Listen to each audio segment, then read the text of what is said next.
I have my blank canvas. I have my art supplies. All I need now is inspiration. What in the holy smokes?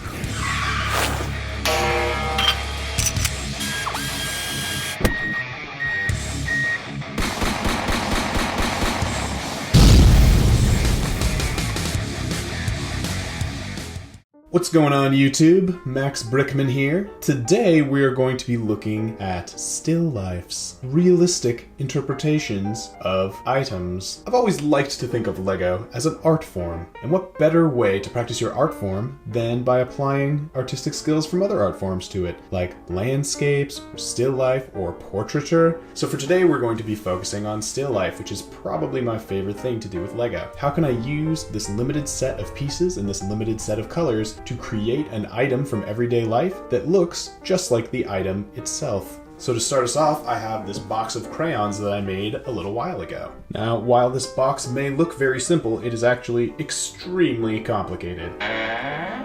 When we open it up, you can see just a little bit of what I'm talking about. The main reason for the complication is because of the coloration of the box itself. As I mentioned before, there are severe limitations in pieces when you're talking about Lego. So in order to get these angles of color on the box, I had to go to some pretty extreme lengths. While there may be sloped pieces like this that give you this steep angle slope, they didn't have any in the colors I was looking for. So these are actually sideways and opposites. Without having to take too much of this apart, you can see here what I'm talking about. This is an upside down stud. This would be the bricks right side up. So not only do I have to turn them upside down, or to the side I should say, but then also the studs are upside down as well that they actually lead into. So you can see these bricks are pointed upside down. It's the only way I could find to get that exact shape I wanted in those colors. You might sometimes hear Lego builders talking about seed pieces. These are specific pieces that when a builder sees them, they say, I know what I'm gonna make with this. For this piece, there were actually two different seed pieces. One was this archway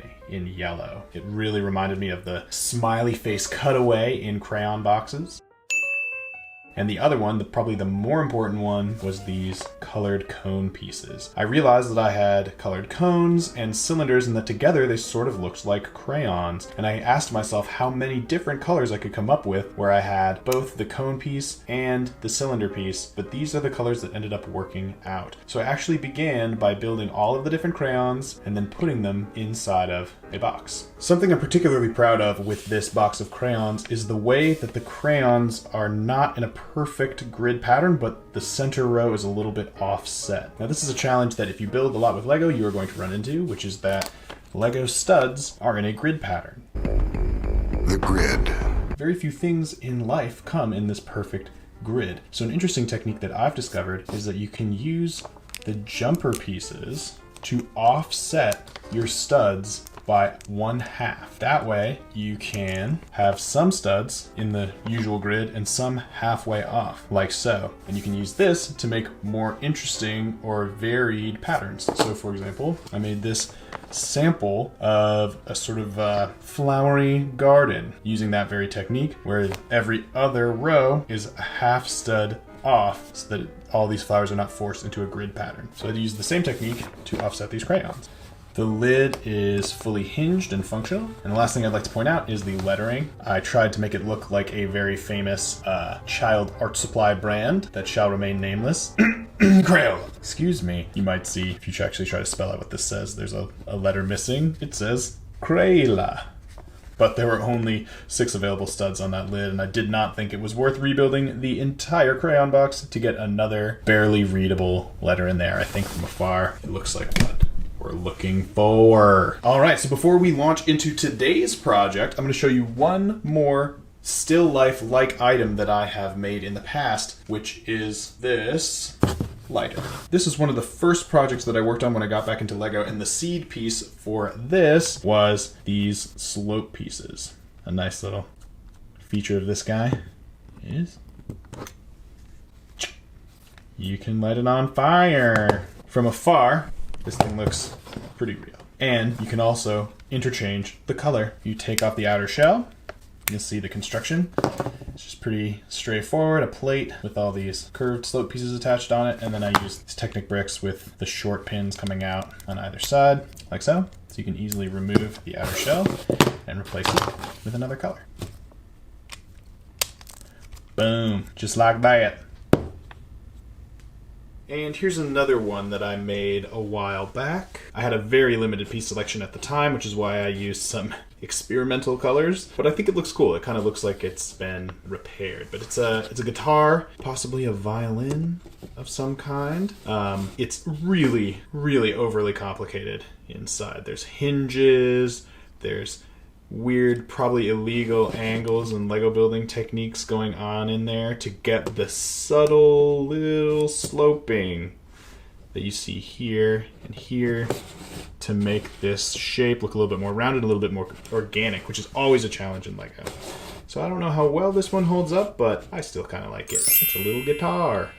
So what should we make today? What realistic looking still life item should we create out of the Legos that I have here in my house? Let's take a look. So I've decided for today to stay sort of in the vein of art supplies, like childhood art supplies that give me a little bit of a nostalgic feeling. I don't know about you, but when I look at this box, it just reminds me of being a kid. I just want to reach in and grab those crayons and draw something. So I'm going to stick with that theme. I'll probably make two different creations today, one that will be very easy and another one that will be a little bit more difficult. What better thing to start with than a pencil? So I got a couple pencils here for inspiration. This one, the best, Dixon Ticonderoga, with an eraser but unsharpened. And this one is sharpened but no eraser, so we'll kind of maybe use both. Now the first complication we are going to face is the hexagonal nature of pencils. Lego will always be limiting what we can accomplish because of the limited selection of pieces, and I just don't think it's going to be realistic to expect ourselves to make something that is a hexagon. I hate you. So we'll probably just round it out. So let's see what pieces might be useful for this project. All right, so here are some things that we might work with. As soon as I said the thing about hexagons, I realized there might be some options. One involves these yellow flaps. There might be a way to arrange some of these in such a way that creates a pencil shape. Might get really complicated though. If I want to do three of them, then there's going to be some serious weird Lego hanky-panky going on, holding them all together. Another option would not give us a hexagon, but an octagon. But that might work. Something like this. Unfortunately, I don't have any just plain yellow columns. I have only these weird ones, but I know they exist. And then we could do a little bit of this. So that might look very realistic. The larger an item is, the more real you can make it look in Lego. And then maybe also just sort of the simple cylinder shape if we are willing to give up on getting that octagon. Oh no, this is gonna be perfect. Look at how good that is. It's not a perfect hexagon, it's an octagon, but it looks great, especially that part. It's gonna be so good. The reason I'm disappointed is I don't have any of the right pieces. All of this should be yellow. This I would like to be silver, and this I would like to be this pink color, and I just don't have any of the right pieces. So if I want to make this perfect, the next step is going to be checking Bricklink to see if the pieces exist at all. And if they do, then I might just have to order them. All right, after doing some research, I think this is going to have to be the final color scheme. I wish I could do better than red for the eraser, but I can't.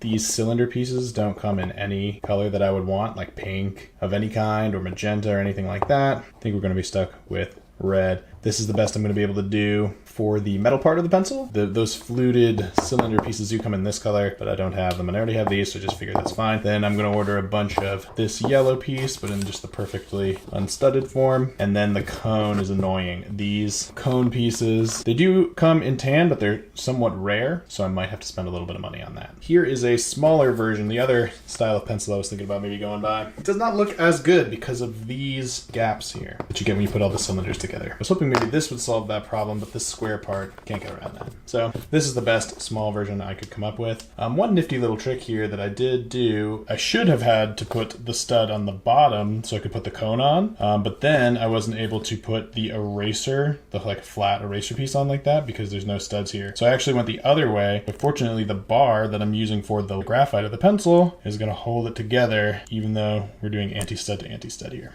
Okay, that's even a little bit better. I made the pencil a little bit longer and added one 1x1 circular stud plate in there to extend the eraser a little bit. Again, as I said before, I don't love these little divots. I still really like the idea of this big chunky one that will look really good from far away. Get that octagonal shape, less of a seam in between them. But I'm not sure it's worth ordering pieces. We shall see. So I'm sitting there days later, finally editing this video, and I came to a realization. I hadn't thought to use Technic parts for the pencil. These axle connectors are perfect. I think this might be the best of all worlds. So let's build a pencil with this.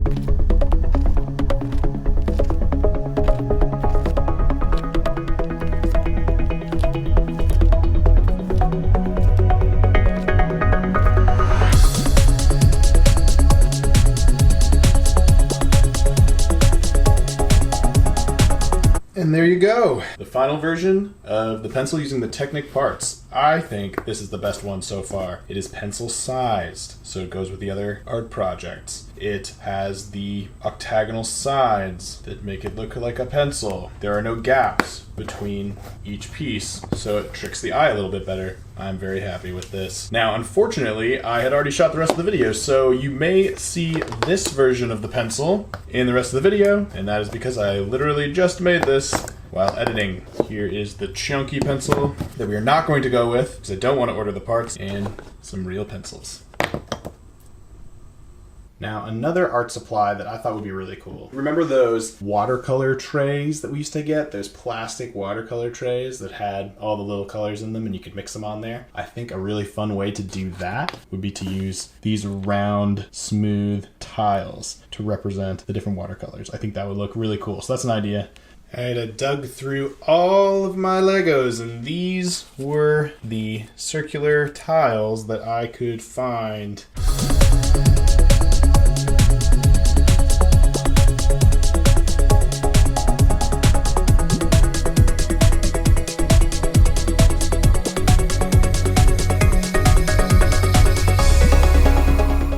This is already looking awesome from afar. This thing could be mistaken for watercolors as it is. I also made this paintbrush. I used one of these really long tubes and some cylinders and cones for the middle part. I used a spyglass piece for the part that connects the brush to the handle, and one of the ice cream cone pieces mixed with one of the regular cones for the brush. I think it looks pretty good. So next I'm working on this sort of overall case. I've come up with this as the lid. It's going to be on these hinge pieces. I think it looks pretty good so far. All I have to figure out is how do I best connect the base to the hinge part and make it so that it wants to hinge open. So I'm going to figure that out. And next time I talk to you, I'll probably be done. Okay, I tested it. The paintbrush will still fit in this little cavity if I fill the whole thing up with these white cheese slopes. So I'm going to do that.